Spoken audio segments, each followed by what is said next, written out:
Welcome to our channel. Today we how to transfer cash with PNC Bank, beginner guide step by step clearly. To transfer cash using PNC Bank, start by accessing the PNC mobile banking app or website. Log into your account using your username and password.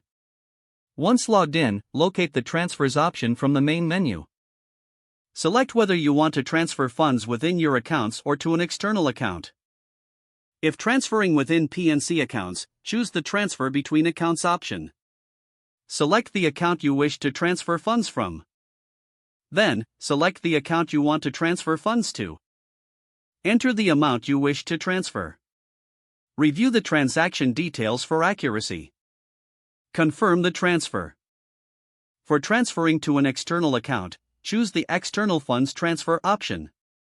If this is your first time, you may need to add the external account by providing the required bank details. After adding the external account, select it from your list of accounts.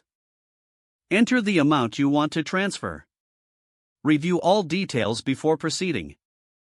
After confirming, the transfer will be initiated. You will receive a confirmation notification once the transaction is complete. Log out of your account for security purposes. If the page does not load, refresh the browser or try again in a private or incognito window.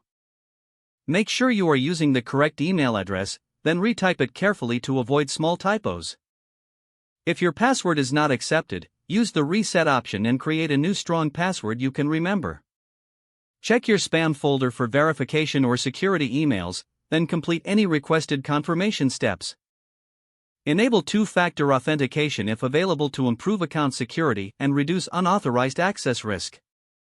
After signing in, review your profile details so your contact information and settings are accurate and current.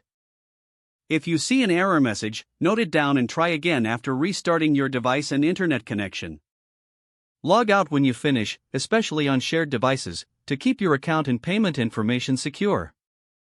If the page does not load, refresh the browser or try again in a private or incognito window. Make sure you are using the correct email address, then retype it carefully to avoid small typos. Don't forget to like this video and subscribe to our channel for more step-by-step tech guides.